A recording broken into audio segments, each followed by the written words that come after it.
ஆன்மீகத்தை வாழ்க்கையின் ஒரு அங்கமாக பார்க்கும் திருமுகிலன் ஆஸ்ட்ரோ நேயர்களுக்கு எனது முதற்கண் வணக்கங்கள்.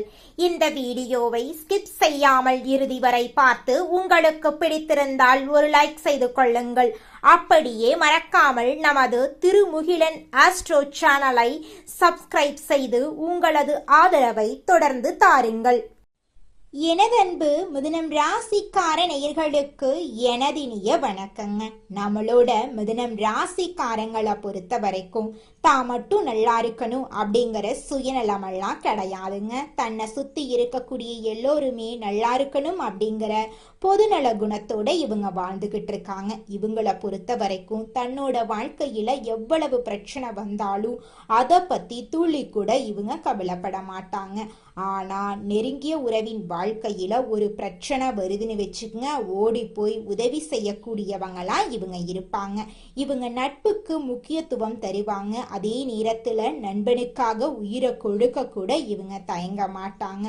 உரி விலகாத அம்பு போல குறிக்கோள் தவறாம இவங்க வாழ்ந்துகிட்டு இருக்காங்க.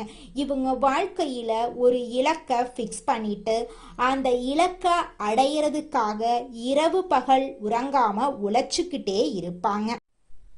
நம்ம இன்னைக்கு இந்த வீடியோ பதிவுல எதை பத்தி பார்க்க போறேன்னு பாத்தீங்கன்னா, மிதுனம் ராசி அன்பர்களுக்கான பலன்கள், இவங்க வாழ்க்கையில செல்வம் வரும் வழி, ரகசியங்கள், வெற்றி பெறதுக்கான வழிகள், விதி இவங்களுக்கு என்ன செய்யும் அப்படிங்கறத பத்தி எல்லாம் விரிவா இந்த வீடியோ பதிவுல நம்ம தெரிஞ்சுக்க போறோங்க. மிதுனம் கால புருஷனுக்கு 3வது ராசி. இது ஒரு காற்று ராசி. மிருக சீரிசம், திருவாதிரை, புனர்பூசம் ஆகிய நட்சத்திரங்கள் இந்த ராசியில இருக்கு. செவ்வாய், ராகு, குரு ஆகியோரின் ஆதிக்கம் இருக்கு. மிதுனம் ராசிக்காரர்களின் வீடு கர்ணருக்கு பக்கத்திலோ 2 தெருக்கள் சந்திக்கிற இடத்திலோ இருக்கும். பக்கத்துல ஒரு பள்ளி அல்லது ஆசிரியர் குடியிருக்க நிறைய வாய்ப்பு இருக்கு. மிதுனம் ராசியில பிறந்ததற்கான காரணம், முற்பிறவியில சொத்துக்களை ஏமாற்றியது, உடன் பிறப்புகளை ஏமாற்றியது போன்ற கர்ம வினைகளா இருக்கும். குரு ராகு சேர்க்கை இருந்தா குழந்தைகள் விஷயத்துல கசப்பு இருக்கும். மிதுனம் ராசிக்காரங்க அறிவாளிகளாகவும் புத்திசாலிகளாகவும் இருப்பாங்க. ஆனா தங்களுக்கு தாங்களே பிரயோஜனம் இல்லாம மற்றவங்களுக்கு இவங்க உதவி செய்வாங்க. மிதுனம் ராசிக்காரர்களின் குடும்பத்திலோ அல்லது உறவுகளிலோ இரட்டையர்கள் இருக்க வாய்ப்பிருக்கு. இவர்களிடம் இரட்டை குணம் இருக்கும். சோகத்தை வெளிக்காட்ட இவங்க துளி கூட மாட்டாங்க. தந்தை தான் இவங்களுக்கு எல்லாமுமா இருப்பாங்க. தசாவதாரத்துல ராமபிரானுடைய நட்சத்திரமும் மிதுனந்தாங்க. மிதுனம் அப்படின்னா போராட்டம் அப்படின்னு வச்சுக்கலாங்க. மிதுனம் ராசிக்கு 4ஆம் இடம் கன்னி. அதன் அதிபதி புதன். ராசிநாதனும் 4ஆம் வீட்டு அதிபதியும் புதனாக வர்றதுனால ஒரு காணி நிலமாவது உங்களுக்கு சொத்தாக இருக்கும். இவங்க அறிவாளிகளாகவும் ஞானிகளாகவும் புத்திசாலிகளாகவும் சகோதர பாசம் நிறைந்தவர்களாகவும் இருப்பாங்க. 2-3 டிகிரி வச்சிருப்பாங்க. படிப்பின் மேல் ஆர்வம் இவங்களுக்கு அதிகமாயிருக்கும். புத்தகம் எழுதுறது, டைரியில எழுதி வைக்கிறது போன்ற பழக்கங்கள் இவங்களுக்கு இயல்பாகவே இருக்கும். ராசி அதிபதி நீச்சமாகிற இடம் 10ஆம் இடம். அதனால தொழில போராட்டம் நிறைந்ததா இருக்கும். தாய் வழி சொந்தங்கள் எப்பவுமே இவங்களுக்கு ஆதரவா இருப்பாங்க. சில நேரங்கள்ல வாடகை வருமானம் கிடைக்கும். அம்மாவுக்கு உடல்நல பிரச்சனைகள் இருந்துகிட்டே இருக்கும். மிதுனம் ராசிக்காரங்க கெட்ட பழக்கங்களுக்கு அடிமையாகாம பாத்துக்கணும். வருமானத்துல ஏற்ற இறக்கங்கள் இருக்கும். 6ஆம் இடம் சந்திரன் நீச்சமாறாரு. அதனால ஒழுக்கம் ஒரு வேளையில இருக்க விடாது. பேசுவதாலே பிரச்சனை வரும். அதனால ஒருத்தங்கிட்ட பேசும்போது 1க்கு 2 முறை ஆலோசனை பண்ணி செயல்படுறது பேசுறது நல்லது. வயிறு சம்பந்தப்பட்ட பிரச்சனை, கண் சம்பந்தப்பட்ட பிரச்சனை வரலாம். கண்ணாடிய கழட்டுனா ஒரு தடுமாற்றம் இருக்கும். வாடகைக்கு விட்டு விட்டு ஒருத்த வந்து உட்கார்ந்துக்கிட்டு விளங்கம் பண்ணுவான். சொந்த வீடு கட்டிக்கொண்டே நீங்க இருப்பீங்க. அதுல ஏதாவது வாஸ்து குறை இருக்கும். பக்கத்து வீட்டுக்காரனோட சண்டை வராம வாழவே முடியாது. உங்களால எந்த ரகசியத்தையும் உங்களால காக்கவே முடியாதுங்க. குழந்தைங்களுக்கு காது, மூக்கு, தொண்டை பிரச்சனை வரும். தந்தையார் போராடித்தான் வாழ்ந்திருப்பாரு. நேர்மையோடு வாழ்வாரு. உங்களுக்கு லவ் ஃபெயிலியராக வாய்ப்பு இருக்கு. அணிகலன் அடகு வைக்க வேண்டி இருக்கும். நண்பர்களால லாபம் உண்டு. ஆனா இளைய சகோதர சகோதரிகளுக்கும் நன்மை இருக்காது.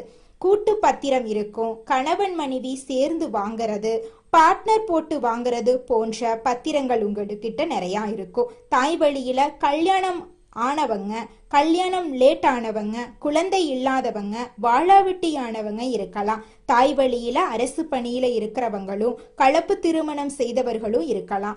வீட்டுல இறந்தவங்க போட்டோ வைத்து கும்பிடுவாங்க. சித்தர்களுடைய ஜீவ சமாதியோட போட்டாவும் உங்க வீட்டுல இருக்கும். வீடு கட்ட ஆரம்பிக்கும் போது நெருங்கிய உறவுகள்ல யாராவது இறந்து போவாங்க. கடனோட வாழ வேண்டிய சூழ்நிலை உங்களுக்கு இருக்கும். பணத்தை மிச்சம் பண்ண முடியாது, பணத்தோட மதிப்பு தெரியாது. கணவன் அல்லது மனைவி திருப்தி இல்லாத வாழ்க்கை வாழ்வாங்க. உயர்கல்வி பாதியில நிற்கும். உங்களுடைய வாழ்க்கையில பிரச்சனைகள் வர்றதுக்கு வாய்ப்பு இருக்கு. அதனால கொஞ்சம் கவனமா செயல்படுறது உங்க வாழ்க்கைக்கு ரொம்பவும் நல்லதுங்க. கல்யாணத்துக்கு அப்புறம் கணவன் மனைவி அந்யோன்யம் குறைவாகத்தான் இருக்கும். உழைப்புக்கு தகுந்த ஊதியம் இருக்காது. குலதெய்வங்கள் தூரமா இருக்கும். இறந்தவங்களோட சாமியை கும்பிட்டுட்டு இருப்பீங்க. நிச்சயமா உங்க வாழ்க்கையில நல்லது நடக்கும். கெட்டதுங்கிற பேச்சுக்கெல்லாம் துளி கூட இடம் கிடையாதுங்க. மனைவியின் பெயரில் தொழில் பண்ண வில்லங்கத்தை சம்பாதிக்கிறது இப்படியெல்லாம் நடக்கும். கூட்டு தொழில் செய்யக்கூடாது. வெளிநாட்டு பயணம் பண்ணீங்கன்னா உங்களுக்கு நிறைய லாபம் கிடைக்கும். அப்பாவுக்கு சர்ஜரி, விபத்து, பிராக்சர் வர்றது, ஸ்கின் தொந்தரவு வர்றது, கடன் நெருக்கடி வர்றது இப்படிங்கிற பிரச்சனையெல்லாம் இருக்கதான் செய்யும். இதை கண்டு நீங்க அச்சப்படக்கூடாது. மூத்த சகோதரி அல்லது நண்பர்கள் கொஞ்சம் வயசுல இறந்துருவாங்க.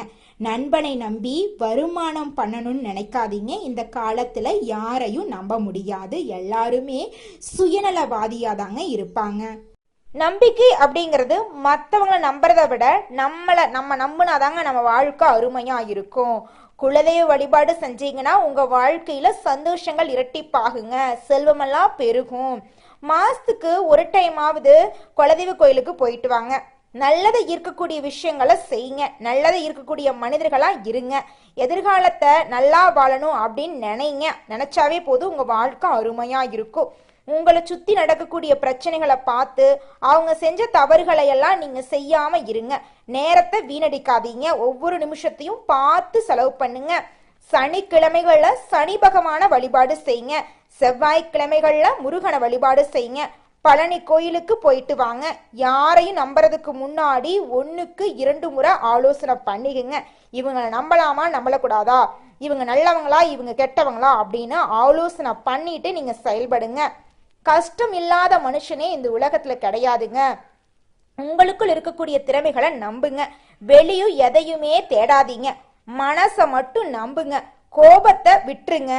முருகப்பெருமான் உங்க கூட துணையாவே இருப்பாருங்க. தினமும் தியானம் செய்யுங்க. அதிகாலையில எந்திரிச்சு வேலைய ஆரம்பிச்சிருங்க.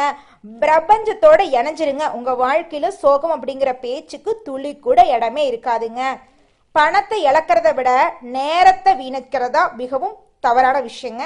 நேரத்தை சம்பாதிக்கவே முடியாது. பணங்காசை கூட சம்பாரிச்சுக்கலாம். நேரத்துக்கு முக்கியத்துவம் தருங்க. உங்க வாழ்க்கை அருமையா இருக்கும். சோம்பலை விட்டுருங்க.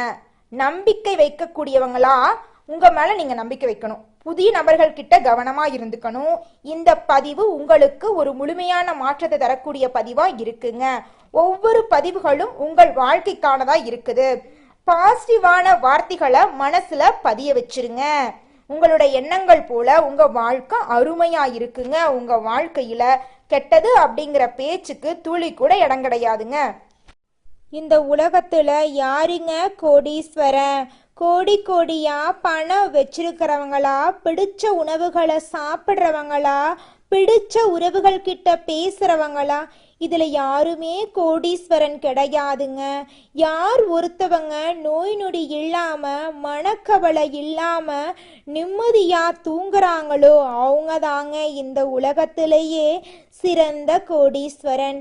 அப்பேற்பட்ட கோடீஸ்வரன் ஆகக்கூடிய யோகம் உங்களுக்கு இந்த மாதம் அமைஞ்சிருக்குதுங்க. உங்க வாழ்க்கையில இனி வரக்கூடிய காலங்கள்ல கவலை, கண்ணீர் அப்படிங்கிற பேச்சுக்கெல்லாம் துளி கூட இடம் கிடையாதுங்க. இது நாள் வரைக்கும் உங்களுடைய மனசில் இருந்த மனக்கவலைகள் எல்லாம் இனி வரக்கூடிய காலங்கள்ல காணாம போகுதுங்க. நீங்க சந்தோஷமான ஆரோக்கியமான வாழ்க்கைய இனி வரக்கூடிய காலங்கள்ல வாழ போறீங்க. உங்க வாழ்க்கையில சந்தோஷம் நிலைச்சிருக்க போகுதுங்க. குலதெய்வம் எங்கேயோ இருக்குது, என்னமோ இருக்குது அப்படிலாம் நீங்க நினைக்க வேண்டாங்க. நீங்க எங்கிருந்தாலும் ஒரு தீபம் ஏத்தி வச்சு அந்த தீப ஒளியில தெய்வங்கள் இருக்கிறாங்க அப்படின்னு நினைச்சு வழிபாடு செய்யுங்க.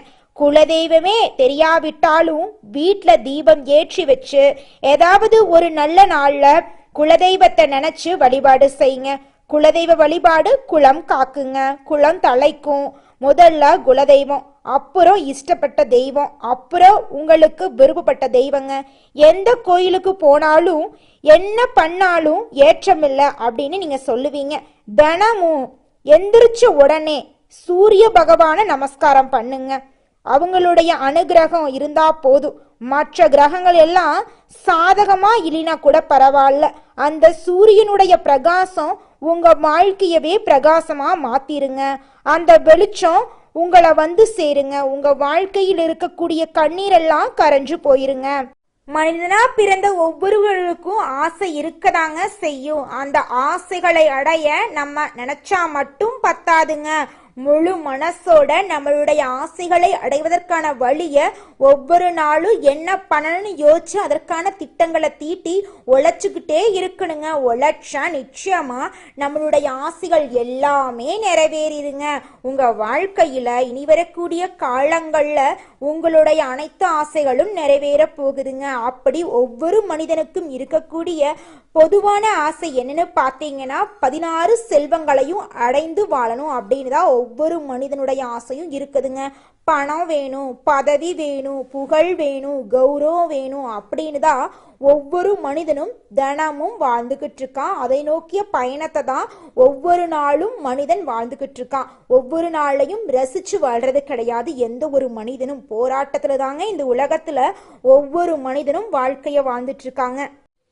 உங்க வாழ்க்கையில மேலும் நல்லதெல்லாம் நடக்க நீங்க செய்யக்கூடிய பரிகாரம் என்னன்னு பார்த்தீங்கன்னா, உங்க வீட்டுக்கு பக்கத்துல இருக்கக்கூடிய கண்ணு தெரியாத குழந்தைங்களுக்கு உங்களால முடிஞ்ச உதவிகளை செஞ்சுக்கிட்டு வாங்க. உதவி செய்யணும் அப்படிங்கிறதுக்காக நீங்க லட்சக்கணக்கில் செலவு பண்ணணும் அப்படிங்கிற அவசியம் கிடையாது. உங்களால முடிஞ்ச அளவுக்கு ஒரு பேனா வாங்கித்தாங்க, ஒரு பென்சில் வாங்கித்தாங்க. இந்த உதவியை செய்யறதன் மூலமா உங்க வாழ்க்கையில நீங்க செஞ்ச பாவங்கள் எல்லாம் குறைய போகுது.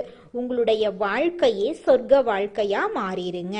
நல்லதே நடக்கும், நல்லது மட்டும்தான் நடக்கும். நன்றி, வணக்கம்.